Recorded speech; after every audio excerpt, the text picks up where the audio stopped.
민주당의 이재명 후보의 기세 한껏 올랐습니다. 호남에서의 경선에서도 승리를 하고 전남 광주에서는 졌지만 전북에서 이기면서 전체적으로 가장 걱정했던 호남에서도 이낙연을 이기고 국민의힘의 곽상도 의원의 아들이 화천대유로부터 50억 원을 받았다 하는 사실이 드러나면서 이제 이재명 자신이 계속 주장해왔던 국민의힘 게이트다 라는 주장에 일단 힘이 실리면서 이재명이 경선에서도 대세를 장악했고 국민의힘 게이트로 몰아붙이는 데도 성공하고 있다. 하지만 이재명의 이 국민의힘 게이트 주장이 오히려 발목을 잡을 것이다. 이 대장동 개발을 이재명이 모두 설계하고 추진했는데 그 모든 실무를 맡은 것이 유동규죠. 최측근인. 이런 말까지 나옵니다. 북한식 독재다. 유동규가 모두 밀어붙였다. 많은 사람 직원들이 이건 나중에 수사를 받는다. 위험하다라고 하는데도 민간이 1000배가 넘는 수익을 챙기도록 밀어붙였다. 결국 이재명 게이트가 되려면 유동규와 이재명의 관계, 유동규가 키맨이다. 유동규에 대한 조사, 주변 조사가 국민의힘을 중심으로 많은 이야기가 흘러나오면서 이재명이 지금 기세를 한껏 올리는 것이 오히려 이재명의 발목을 잡을 수도 있다라고 하는 추측, 분석이 나오고 있습니다. 송재TV 시작합니다. 구독, 좋아요 눌러주시면 고맙겠습니다. 오늘 중앙일보 보도에 따르면 당시의 직원들의 진술입니다. 대장동 개발 사업 당시에도 문제가 될 줄을 알았는데 이 정도일 줄은 몰랐다. 배신감을 느낀다라고 하면서 중앙일보와 인터뷰에 응했습니다. 이 직원은 당시에 담당 실무자가 사업 구조를 짤 때 민간 사업자에게 과도하게 배당금이 돌아가는 것을 우려했다. 그래서 과도한 이익이 생기면 민간이 아니라 성남시가 가져와야 되지 않느냐라고 유동규에게 건의를 하고 지적을 했는데 유동규가 이걸 무시하고 그 담당 직원이 계속해서 문제를 제기하자 유동규가 아예 그 팀 자체를 없애버리고 자신에 가까운 사람들로 팀을 다시 꾸려서 일을 추진을 했다. 그 직원의 얘기가 가장 중요한 것은 2013년에 성남 위례 신도시 개발 사업도 있었다. 그 위례 신도시 개발 사업도 이런 식으로 공공개발에 외피를 썼지만 이익은 민간이 다 챙겨가는 이런 구조였다. 그 직원의 말이 재미있습니다. 위례 신도시에서 재미를 본 이 사람들이 땅콩을 파던 애들이 이게 되네 싶으니까 호박을 파려고 대장동으로 간 거라고 본다. 도시개발공사 사장은 허수아비였다. 유동규가 북한보다 더 무서운 독재를 휘둘렀다. 이렇게 표현을 했습니다. 또 지난 2015년에 이렇게 유동규가 성남 대장동 개발 사업 계획, 이렇게 민간이 이익을 다 챙겨갈 수 있도록 이렇게 모든 시스템을 만들고 난 다음에 유동규는 성남 도시개발공사를 떠나고 그 뒤에 이 공사 사장으로 취임하는 황호양이라는 사람이 있습니다. 공무원 출신인데 국민의힘의 박수영 의원이 이 황호양 사장을 면담해서 여러 가지 사정을 조사했습니다. 황호양 사장의 말입니다. 자신이 사장으로 취임하자마자 이 건은 검찰 수사를 받지 않을 수 없는 사안으로 보이니까 모든 것을 조심하라 라고 직원들에게 이야기하고 특정 세력이 전임 사장을 공석으로 만들어 놓고 사장 직무대리를 했습니다. 유동규가 기획본부장으로서 공석으로 만들어 놓고 대장동 개발을 결정해버렸다. 사익이 과도하면 조정해야 한다는 내부 의견을 누군가가 무시했다. 유동규가 무시했다라는 직원 진술이 이미 나와 있습니다. 이 황호양 사장은 또 대장동 개발은 개발본부장 업무인데 기획본부장인 유동규가 추진을 했다. 나중에 검찰에 잡혀가도 괜찮도록 성남의 뜰 관련 인사들을 임기 중에는 자신은 전혀 만나지 않았다. 이런 얘기까지 했습니다. 곽상도 의원 아들이 화천대유에 6년간 근무하면서 퇴직금으로 50억 원을 받았다. 놀라운 일입니다.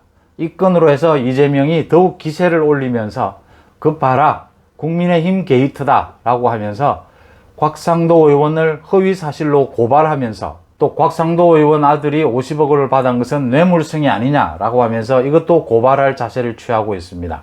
이재명은 곽상도 의원에 대해서 공격을 계속하고 있습니다. 50억 원의 뇌물성 아니냐라는 부분입니다. 근데 곽상도 의원 아들이 받은 50억 원은 화천대유가 챙긴 수익의 1%도 되지 않습니다. 화천대유가 챙긴 수익금은 배당 4천억 원, 또 직접 아파트 분양에 나서서 2,300억 원, 현재 드러난 것만 6,300억 원을 챙겼습니다.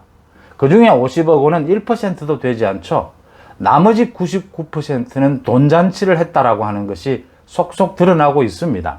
더 중요한 것은 화천대유의 김만배 기자는 이 6천억 원으로 돈잔치를 벌이면서 왜 곽상도 의원에게 50억 원이나 줬을까? 곽상도 의원에게 50억 원을 준 것은 여러 가지 전체적으로 포괄적으로 뇌물성이다 라고 볼 수밖에 없죠. 지금 또 드러나고 있는 박영수 특검의 딸도 근무를 한 것 아닙니까? 박영수 특검의 딸도 이 정도 받았을 것이다. 그 다음 그 많은 권순일 대법관을 비롯해서 김수남 검찰총장 등등 그 많은 법조인들에게 왜 고문료를 주면서 관리를 했을까? 여기에는 두 가지가 있을 것이라고 정치권에서는 보고 있습니다. 김만배 기자와 개인적인 관계, 그 다음 두 번째, 김만배 기자가 이 화천대유에 대박이 난 이 부분을 덮기 위해서는 많은 법조인 정치인들이 필요하다. 보호막을 칠 필요가 있다. 김만배와 지금 직접적인 관계가 된 성남시의 관계자는 유동규입니다. 유동규가 모든 것을 북한의 독재체제처럼 모든 것을 자기 마음대로 이렇게 외피는 공영개발로 하면서 민간 사업자가 모든 수익을 챙길 수 있는 70% 이상의 수익을 챙기는 구조로 만들어 놓았다. 김만배와 관계되는 것은 유동규일 것이다.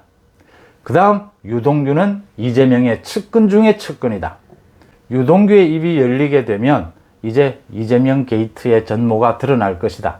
지금 화천대유를 둘러싼 이 대장동 의혹 전체 그림, 얼개는 어지간히 드러나고 있습니다. 그 중에 곽상도 의원 아들이 받은 50억은 정말 작은 또 한 팩트에 불과하다. 수많은 많은 팩트들이 앞으로 드러나면서 전체 모습이 드러나게 될 것이다. 이러는 와중에 거의 대장동 의혹과 관련된 많은 정보는 화천대유나 김만배 기자나 유동규, 이재명 측이 거의 다 가지고 있습니다.